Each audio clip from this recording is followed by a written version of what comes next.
Talvez você esteja esperando alguma coisa acontecer para finalmente começar a viver melhor. Quando eu trocar de carro, vou me sentir mais confortável. Quando eu comprar uma casa nova, vou me sentir mais seguro. Quando eu conseguir de fato essa promoção, eu vou me sentir mais competente.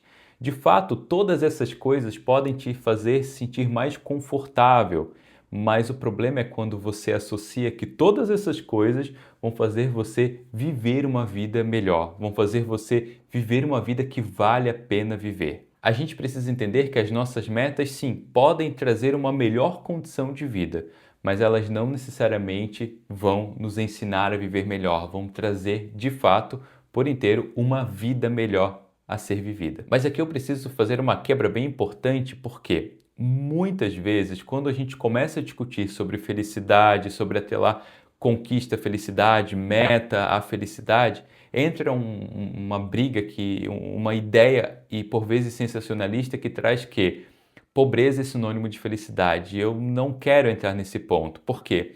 Vários estudos, obviamente, já trazem vários relatos, vários dados que o dinheiro, sim, ele pode te trazer uma vida melhor. Ele vai te trazer mais conforto, ele vai te dar mais acesso à saúde, ele vai te dar mais acesso à segurança. Pensa, o ambiente importa muito, dependendo do local que você mora, com maior risco, maiores preocupações, ou seja, o dinheiro ele pode melhorar e aliviar preocupações reais da tua vida. Então eu não quero aqui associar, principalmente quando a gente está falando de conquistas, que o dinheiro não necessariamente vai te trazer conforto ou que não é uma coisa que você deve buscar na tua vida. Longe disso, não é esse o ponto.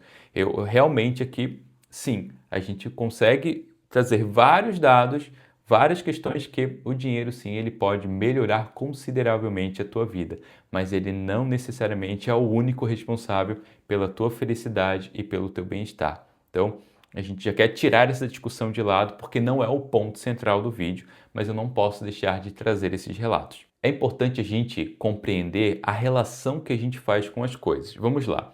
Uma casa, ela pode sim te trazer mais conforto, mas não necessariamente ela vai te aliviar ou vai resolver aquela sensação de que você tem que nunca fez o suficiente. Uma promoção no teu trabalho, ela pode até te fazer sentir mais competente, mas não necessariamente ela vai resolver aquela ideia ou aquela crença que você tem de que você não tem valor ou que as pessoas não reconhecem o teu valor. O fato de você conseguir um relacionamento por si só pode te ajudar a não se sentir mais tão sozinho, mas não necessariamente vai resolver aquele problema que você tem de não se sentir amado. Atendo o tempo todo pessoas, já atendi pessoas que estão em um relacionamento e não se sentem amadas. E por N fatores. Às vezes, obviamente, pelo fator do parceiro e da parceira, mas também, às vezes, por um fator de umas crenças emocionais que ela desenvolveu no decorrer da vida. Não necessariamente, como eu falei, uma pessoa que ela está em um bom emprego e um bom cargo na empresa, ela vai ter essa ideia de que, de fato, as pessoas reconhecem o valor ou ela mesma reconhece o próprio valor. Então, é muito importante a gente fazer essa separação. O que de fato eu procuro e o que de fato aquele objetivo, aquela meta vai trazer para a minha vida. Por que a gente supervaloriza o próximo passo? Inclusive, o título do vídeo eu coloquei algo mais ou menos assim, por que que a felicidade está no próximo passo? Ou melhor dizendo, a felicidade está no próximo passo. De fato, a gente supervaloriza o próximo passo como se ele fosse a questão que vai resolver os nossos problemas ou vai fazer com que tudo mude na nossa vida. Vamos lá. Existem dois pontos aqui que precisamos estudar aqui e compreender melhor, que se chama previsão afetiva e um viés de impacto. Nós temos uma habilidade muito boa de prever se aquilo ali vai ser agradável ou não. Então, se te convidam para jogar bola, você consegue fazer uma previsão se aquilo vai ser agradável ou não. Se te convidam para fazer um passeio no shopping ou para fazer qualquer atividade, você consegue prever se aquilo é agradável ou não.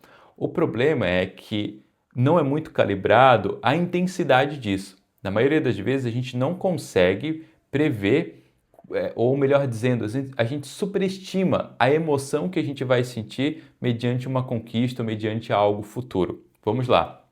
Você decide comprar um carro novo. Então você começa já a sentir cheirinho de carro novo, aquela ideia das pessoas olhando a tua conquista e te parabenizando, o fato de você não estar mais com aquele carro antigo e estar com um carro novo, tudo isso você já começa a supervalorizar, você já começa a entender que a felicidade vai ser radiante, vai ser de uma forma estrondosa. O problema é que a gente não consegue, às vezes, entender que tudo isso vai entrar em uma rotina já existente. Ou seja, o carro novo, ele não vai entrar na tua vida sozinho, isolado das outras coisas que estão na tua vida. E é por isso que a gente não consegue prever o tempo de duração dessa felicidade. Por isso que às vezes a gente imagina que vai ser de uma forma gigantesca e logo passa. Inclusive, a gente até sente aquela ideia de que, poxa, parece que a gente é ingrato. Já vou falar um pouquinho disso. Mas vamos lá. Como a gente não consegue entender que ele não será de forma isolada das outras coisas, então a gente superestima esse impacto emocional. Mas aí quando o carro chega na tua vida, ele chega já numa vida com trânsito, com preocupações familiares, com preocupações profissionais, com demandas no teu relacionamento conjugal, enfim, ele entra em uma vida já existente, uma vida que já está acontecendo. E é aí que entra o impacto da adaptação. Então, o carro novo passa a ser apenas o teu carro, a promoção passa a ser apenas o teu trabalho, a casa nova passa apenas a ser a sua casa. Porque nós temos esse processo de adaptação. Claro que uma coisa é diferente da outra, talvez uma compra de um celular novo seja diferente de uma compra de um carro, que é diferente de uma compra de uma casa, mas todas essas coisas vão entrar em uma adaptação. E quando entra nessa adaptação, não quer dizer que você é ingrato. Não quer dizer que também não quer dizer que aquilo não mudou a tua vida. Como eu falei anteriormente, os dados mesmos trazem das pesquisas que, claro, se você morava em um determinado local que você não se sentia seguro e você passa a morar em um local que você se sente seguro, sim, ele melhora o teu bem-estar. Claro que se você outrora andava a pé e pegava 2, 3 ônibus para ir para o teu trabalho e agora você tem um carro, existe uma chance sim de você se sentir melhor. Eu não estou dizendo que a conquista de algo, depois de adaptação, vai fazer você se sentir da mesma forma que estava se sentindo antes. Não, não é esse o ponto. Eu só estou dizendo que, de fato, tudo entra em uma adaptação e muitas pessoas, às vezes, acabam se sentindo ingratas por não estar mais naquele nível absurdo de felicidade. Por isso que algumas pessoas falam, nossa, mas a pessoa tem carro, tem casa e ela não é feliz. Não, ela não necessariamente não vai estar radiante o tempo todo por aquilo. E isso entra em outro aspecto psicológico que a gente precisa discutir, quem sabe discutiremos até nos próximos vídeos. Mas vamos lá ao outro ponto aqui. Tal Ben-Shahar, ele tem um livro, Seja Mais Feliz, e ele fala sobre a corrida de ratos. E isso explica um pouco esse movimento nosso aqui. A pessoa estuda para entrar numa faculdade, aí ela entra na faculdade, ela se dedica para conseguir um bom trabalho, ela está nesse bom trabalho, ela se dedica para ganhar uma promoção e ela consegue essa promoção e ela se dedica para cada vez ganhar mais. Aí chega um momento que ela entra numa corrida de ratos. Tá tudo bem esse processo. Não estou dizendo que está errado você estudar para entrar na faculdade, buscar ter um bom emprego, tentar uma promoção. Não, não. Novamente, aqui não é o ponto. O ponto é quando eu associo sempre que eu vou estar precisando de uma nova meta. Eu já não associo isso aqui como uma linha de chegada. Na verdade, a linha de chegada já é uma linha de partida novamente. Então, eu entro nessa corrida e eu não vivo o presente. Aqui que está o problema. A gente não está dizendo que você não deve construir o futuro. A pergunta não é assim, eu devo parar de tentar construir o meu futuro? Não. A pergunta não é essa. A pergunta é, será que para construir o meu futuro eu preciso abandonar completamente o meu presente? E aqui entra um ponto bem importante de reflexão, pois o ponto não é se você está sendo grato ou ingrato, não é essa a discussão. A discussão é o quanto você está abandonando o momento presente em prol de uma meta, em prol de um objetivo. Continuamos correndo atrás dos objetivos, só que quando a gente abandona o momento presente, é onde afeta consideravelmente o nosso bem-estar, onde potencializa a nossa ansiedade, porque a gente está em um movimento que ele não para. E aí a gente começa a perder as coisas que estão acontecendo no momento atual. Tem um filme que é o Clique, é bem antigo, e traz muito aquela ideia, né, do controle, ele vai acelerando as coisas. E se a gente não cuida, a gente está fazendo isso. Vamos pensar que foi prometida para você uma promoção no ano que vem. Se você puder acelerar esse ano, você vai querer acelerar esse ano para passar logo, para logo eu ter a promoção. Cara, que você tenha logo a promoção, mas e o momento atual? E as coisas que estão acontecendo nesse momento? Tua vida não é só trabalho, tua vida não é só relacionamento amoroso, tua vida não é só um ponto, ela é vários aspectos, elas são várias áreas. E quando você não consegue vivenciar essas áreas por inteiro, ou pelo menos de uma forma presente, novamente, é onde eu comentei aqui. Potencializa a ansiedade, potencializa a irritabilidade, você de fato acaba só vivendo um automático. A solução não é você abandonar as suas metas e nem criar esses mantras do tipo eu tenho tudo o que eu preciso, eu não preciso de mais nada, porque não é verdade. Talvez você esteja precisando de um carro novo, talvez você esteja precisando trocar de emprego. Então, o ponto não é você criar esse mantra e viver como se tudo tivesse resolvido na tua vida. Porque se você não cuida, essa necessidade, entre aspas, de gratidão, ela acaba virando uma culpa, porque você começa a entrar na linha. Nossa, mas eu tenho tanta coisa, por que que eu não sou feliz? Nossa, mas eu tenho carro, casa, por que que eu não sinto uma felicidade plena? Por que que eu não tenho momentos de alegria?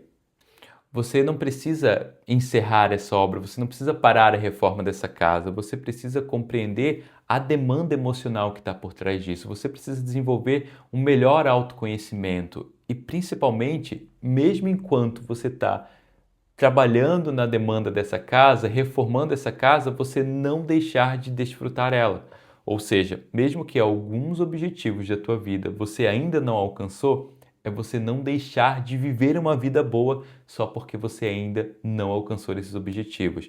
Se você ainda não conseguiu trocar seu carro, desfrute o carro atual. Se você não tem carro, tente desfrutar o momento atual que você está vivenciando. Não atrele 100% da tua felicidade a essa nova conquista. Como eu mencionei anteriormente, conquistar é bom, dependendo do tipo de conquista, diminui sim preocupações reais na tua vida, mas não necessariamente te ensina a viver.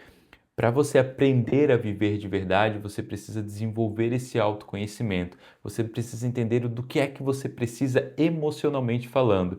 E novamente, diversas questões que trouxemos aqui, como casa, como carro, como diversos bens materiais, eles te agregam em algumas coisas, mas não te agregam em outras, como dei o exemplo anteriormente. Uma casa ela pode trazer conforto, mas não necessariamente ela vai te gerar essa sensação de que você sim faz o suficiente. Muitas vezes você tem a casa e continua não achando que você faz o suficiente. Por isso eu menciono aqui. Desenvolver o autoconhecimento é algo muito importante para que você consiga entender qual é a tua demanda emocional por trás disso. E aí você vai compreender que a felicidade, o bem-estar, ele não necessariamente está no próximo passo quando se trata de conquista, a menos que o próximo passo se trate de um bom autoconhecimento, um bom nível de autoconhecimento, tratar essas tuas demandas emocionais, para daí sim você começar a desenvolver essa inteligência emocional para que você consiga sentir ou desenvolver esse bem-estar. Mas coloque aqui nos comentários o que você pensa desse assunto, qual é a sua reflexão sobre isso.